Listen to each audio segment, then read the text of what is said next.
No sacrifice too great. This morning, while the rest of us were selfishly having a cup of coffee, he went off in a helicopter to do some field surgery. He jumped with his plasma. When MASH first aired in 1972, few could have predicted that a sitcom set during the Korean War would become one of the most culturally significant television series in American history. More than just a source of laughs, MASH dared to blend sharp, irreverent humor with sobering reflections on the human cost of war. Its ability to juggle absurdity and agony gave it a depth that set it apart from the typical sitcom of its era. At its heart were unforgettable, offbeat characters whose emotional arcs grew darker and more introspective as the series matured. Behind the scenes, however, Alda named 5 actors he hated the most.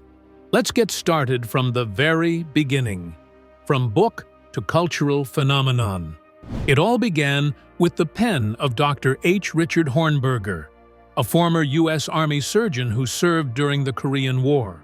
Writing under the pseudonym Richard Hooker, Hornberger transformed his wartime experiences into a satirical yet heartfelt novel titled MASH, a novel about 3 Army doctors, first published in 1968.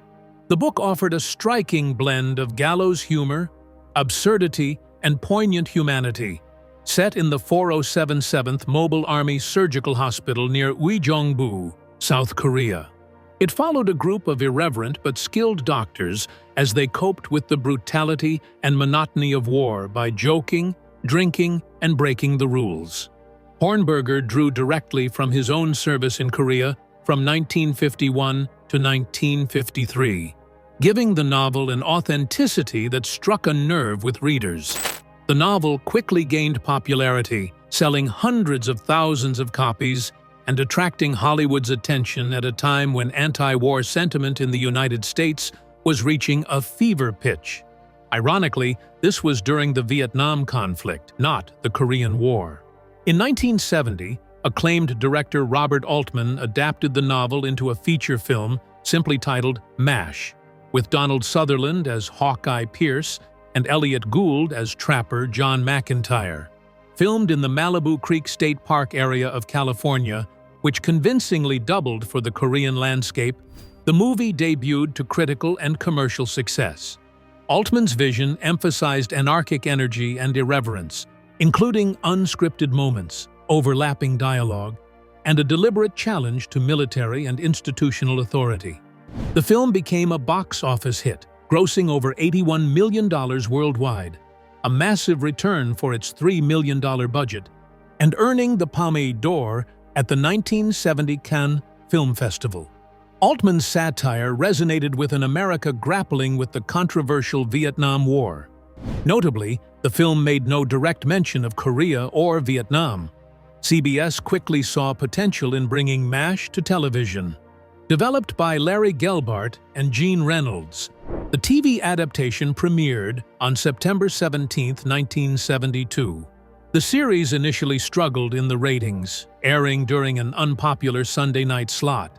Yet critics noted its smart writing, character depth, and brave political undertones. The breakthrough came when the show was moved to Saturday nights after All in the Family, leading to a surge in viewership that transformed it into one of the network's biggest hits. By its 3rd season, MASH had established itself as a staple of American pop culture. While the show retained the hospital setting and signature irreverence of both the book and film, it gradually evolved into something more complex and emotionally rich. Alda, who played Captain Benjamin Franklin Hawkeye Pierce, emerged as both the show's emotional anchor and its creative force. By season 2, Alda was also writing scripts, directing episodes, and shaping the show's narrative. Unlike the film's detached satire, the series increasingly explored the emotional toll of war. One pivotal moment came in the episode Sometimes You Hear the Bullet, where Hawkeye must declare the death of a friend. Alda's influence grew steadily across the show's 11-season run. His commitment to authenticity led to several groundbreaking choices. He lobbied for the reduction of the laugh track, a staple of TV comedies at the time, especially in surgical scenes, allowing the realism of war and suffering to breathe on screen. Helicopter sounds were used instead of canned laughter, and scenes were often left to hang in reflective silence. Some episodes used actual wartime footage or portrayed traumatic events from unusual perspectives, like through a wounded soldier's eyes, or as a documentary filmed by an embedded reporter. The show's evolution mirrored Alda's own growth as a socially conscious artist. He pushed for storylines addressing racism, PTSD, the emotional toll on women in war, and moral dilemmas faced by medical personnel in combat zones. But not everything behind the scenes was as harmonious as the show's tight-knit depiction of camaraderie suggested. Alda's increasing creative control sparked quiet tension among some of his co-stars. This brings us to the 5 actors Alda had major disagreements with. Wayne Rogers. Wayne Rogers was a Princeton-educated actor who entered the television landscape with a blend of Southern charm and Ivy League intellect. Before his breakout role on MASH, Rogers had built a respectable resume with appearances on Gunsmoke, The Fugitive, and The Big Valley. His portrayal of Captain Trapper, John McIntyre on MASH, began in 1972 when CBS premiered the television adaptation of the best-selling novel and acclaimed Robert Altman film. Rogers's character, Trapper John, was based on a real person whom author Richard Hooker had served with in Korea, a charismatic, quick-witted surgeon known for pranks and brilliance under pressure. On screen, Trapper served as the co-lead alongside Alda's Hawkeye Pierce during the show's first 3 seasons, echoing the dynamic of the 1970 film where Donald Sutherland's Hawkeye and Elliot Gould's Trapper shared equal narrative weight. In the early episodes of the show, Rogers's Trapper and Alda's Hawkeye were portrayed as surgical soulmates, 2 anti-authoritarian medics engaging in hijinks to cope with the horrors of war. The duo shared equal footing in both screen time and humor, forming a cornerstone of MASH's identity. However, as the series progressed and Alda's role expanded behind the scenes, not just as lead actor, but also as a writer and director, the spotlight began to shift noticeably. By season 2, Alda had started to receive sole top billing and was deeply involved in shaping the show's emotional direction. Storylines increasingly revolved around Hawkeye's moral conflicts and character development, while Trapper's arc remained relatively flat, often relegated to comic relief or backup. This imbalance did not go unnoticed by Rogers. Although he had not signed a traditional binding contract with 20th Century Fox, Rogers had expected a more collaborative and balanced creative process. In various interviews over the years, he diplomatically expressed his frustration, noting that the scripts often underutilized Trapper and offered limited dramatic material for him to work with.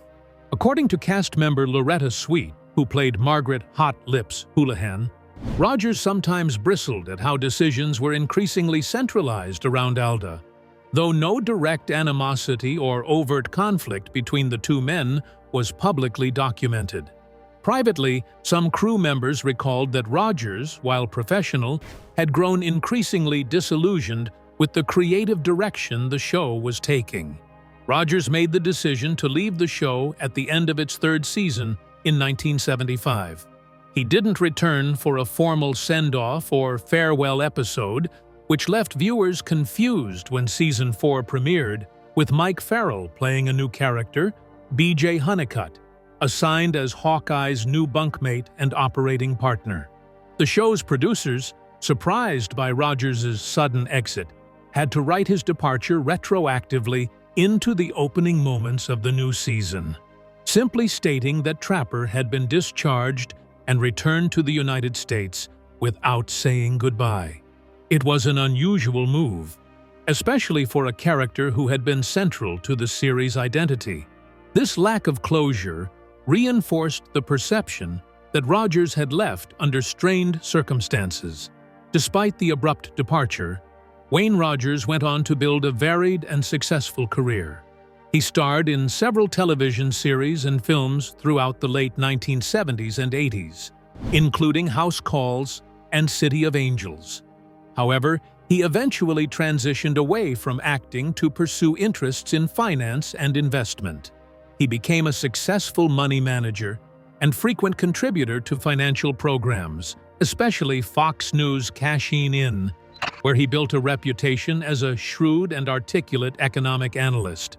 When Rogers passed away on December 31, 2015, at the age of 82 from complications of pneumonia, tributes poured in from colleagues and fans alike. Alda took to Twitter to write, "He was smart, funny, curious, and dedicated. We made a pact to remain friends after MASH, and we did."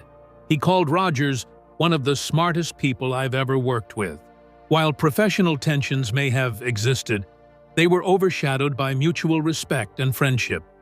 McLean Stevenson.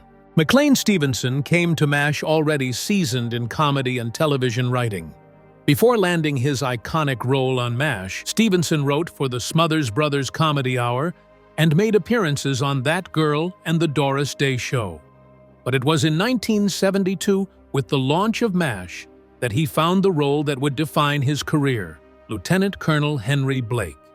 Stevenson infused the character with warmth and affability, often playing the clueless but kind-hearted authority figure who tried, usually in vain, to impose order on the chaoses of a frontline medical unit. Blake's character was central to MASH's early tone, which leaned heavily on irreverent, anarchic humor. But behind the scenes, Stevenson began to feel artistically confined. By the end of the show's third season in 1975, he had grown restless. Despite MASH's rising popularity, he yearned for more creative freedom and a starring vehicle that would offer him the spotlight he believed he deserved. He was also unsettled by Alda's increasing influence over the show's tone and direction, which was becoming more serious, philosophical, and emotionally complex. Stevenson, who had aspirations beyond being a secondary figure, feared being eclipsed by Alda's growing prominence. In interviews given after his departure, Stevenson never directly criticized Alda, but made it clear he felt sidelined. He said in a 1975 interview, "I want to be a star in my own show. I'd rather do a series where I'm number one than number two." Stevenson's exit from MASH was planned in secret by the showrunners. While he announced his departure to the press before Season 3 had wrapped, the cast remained unaware of how the show would handle Blake's exit until they received the script for the final episode of the season. In Abyssinia, Henry, which aired on March 18, 1975, Blake receives an honorable discharge and prepares to return home to Illinois. The episode ends with the shocking revelation, delivered offhandedly by radar, that Henry's plane was shot down over the Sea of Japan, killing everyone on board. The twist was kept under wraps even from the network, and CBS executives were furious when they first saw the final cut. The boldness of killing off a major character in a sitcom was unprecedented and marked a turning point for MASH.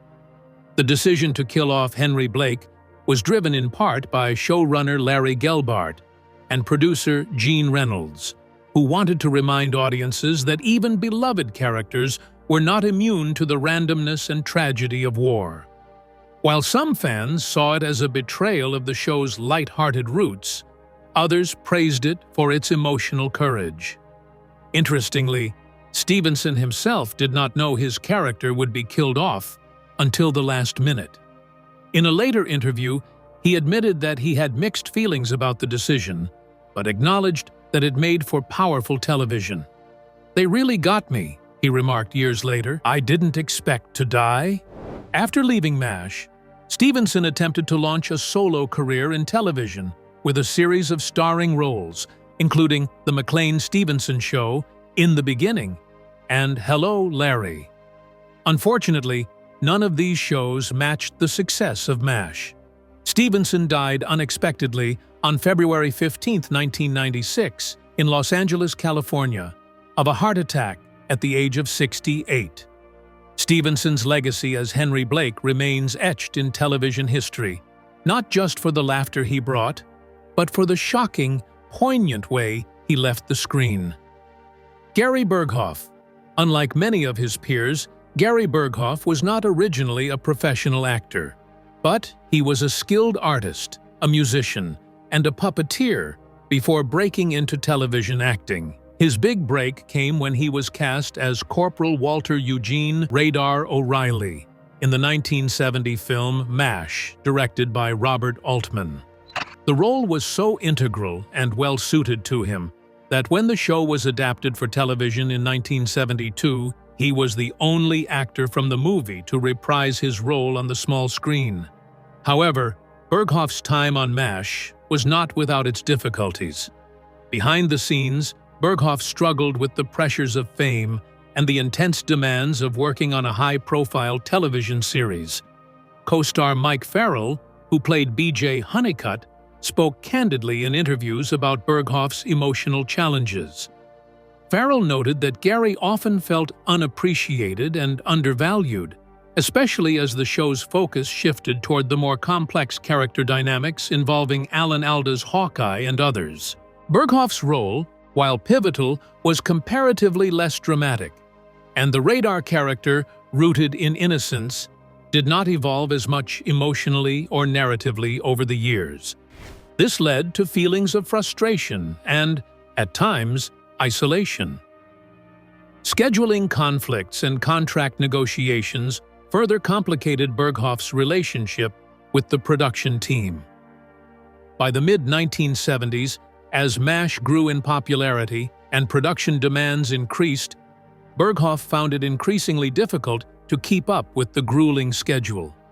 He was also dealing with chronic back pain, a condition that required ongoing medical attention. Contractual disputes arose as Berghoff sought better terms.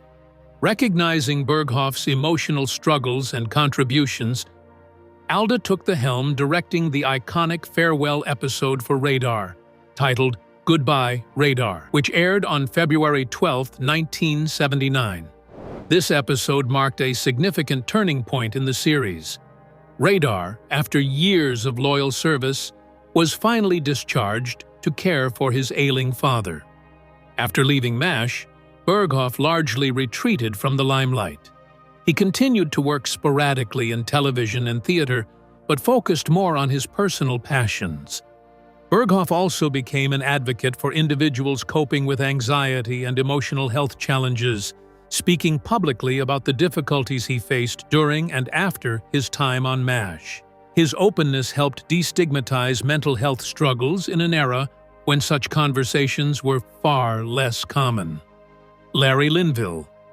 Larry Linville was an experienced character actor before joining MASH, but it was his casting as Major Frank Burns on MASH that brought him his most enduring fame. Major Frank Burns, the bumbling, rigid, and often comic antagonist to Alan Alda's Hawkeye Pierce, was designed as a classic foil, corrupt, insecure, and prone to over-the-top displays of incompetence and hypocrisy. When MASH premiered on CBS in September 1972, Linville's portrayal leaned heavily into the character's slapstick and caricatured elements. Frank Burns was the archetype of the officious, self-important military man, a figure of ridicule and frustration, whose conservative attitudes and buffoonery often clashed with the irreverent doctors around him. The character served as a reliable source of comic relief and conflict. However, as the series progressed, MASH's tone evolved significantly. This tonal transformation created an inherent tension around the character of Frank Burns. Linville's Burns remained largely static, still the same comically villainous figure, while other characters, especially Hawkeye and B.J. Honeycutt, were given richer, more layered arcs. By the end of the show's 5th season, Larry Linville decided to leave MASH. His departure was officially announced in May 1977, and his final episode, titled OR, aired on September 21, 1977. In this episode, Frank Burns is discharged from the Army due to his medical incompetence and given a desk job. In interviews later in life, Linville acknowledged feeling typecast and creatively stifled, unhappy that his character was stuck as a one-dimensional antagonist without growth or complexity. After MASH, Linville continued to work steadily in television and film, appearing in series such as Dallas and The $6 Million Man. However, he never recaptured the iconic status of Frank Burns. He passed away on April 10, 2000, due to pneumonia. David Ogden Stiers. Before joining MASH, David Ogden Stiers had established himself as a versatile actor with a solid foundation in stage and screen, including performances with the Oregon Shakespeare Festival and other reputable theater companies. His intellectual approach to acting and his private nature made him somewhat different from many of his MASH colleagues, who were often more extroverted and engaged in the show's lively social dynamics. Stiers joined MASH in its fourth season in 1975, taking over the role of Major Charles Emerson Winchester III, a character crafted to replace the departing Major Frank Burns. Winchester was conceived as a far more refined and sophisticated foil to Alan Alda's Hawkeye Pierce. Unlike the crude and buffoonish Burns, Winchester was an elitist, highly cultured, and classically trained surgeon from Boston, often portrayed with a dry wit, impeccable manners, and a sharp intellect. This character was a deliberate shift from the broad slapstick villainy of Burns to a more nuanced antagonist who challenged the other characters intellectually and emotionally. The choice to introduce Winchester reflected the show's ongoing evolution toward more complex characterization and storytelling. Creator Larry Gelbart and producer Gene Reynolds saw in Stiers a perfect fit for the role's demands. Stiers' classical theater background allowed him to bring a subtlety and gravitas to Winchester, balancing arrogance with moments of vulnerability. David Ogden Stiers remained with MASH through its final season, making him one of the longest-serving cast members. The series finale aired on February 28, 1983, drawing one of the largest television audiences in U.S. history, with over 105 million viewers tuning in. Unlike several other cast members who left prematurely or under strained circumstances, Stiers' departure was on amicable terms. However, Alan Alda, known for his charismatic and outgoing personality, found Stiers' intensely private and intellectual demeanor somewhat distant. Stiers was known to keep to himself outside of filming, focusing on his craft and personal interests rather than engaging extensively in cast social activities. Beyond MASH, David Ogden Stiers enjoyed a rich and varied career. He was a gifted voice actor, lending his distinctive baritone to numerous animated films, including the role of Cogsworth in Disney's Beauty and the Beast. He also directed episodes of MASH and other television projects. He was also involved in music and conducting orchestras, and was known for his erudition and cultural interests. Stiers passed away on March 3, 2018, in Newport, Oregon, after a battle with bladder cancer. His death was mourned by fans and colleagues alike, many of whom remembered him as a consummate professional. Despite these disputes, the show's collaborative environment allowed for a productive give and take. Writers who favored comedy continued to contribute popular, humorous episodes, while Alda and his allies successfully introduced some of the series' most memorable and critically acclaimed dramatic storylines. By the time MASH ended in 1983, the series had redefined the possibilities of television comedy drama. The creative tensions that marked its production were emblematic of the struggles involved in pushing artistic boundaries within a commercial medium. Alan Alda's commitment to a more message-driven, emotionally honest show left an indelible mark on television history, even as it sometimes caused friction with those who preferred a lighter touch. Ultimately, This ideological diversity within the production team contributed to MASH's richness and enduring legacy. Well, that's it for now. Thanks for watching. Did you like this video? If you did, please consider liking, dropping a comment, and hitting the subscribe button so that you don't miss out on our new uploads. Also, don't miss this video you see on your screen right now. It's truly unbelievable.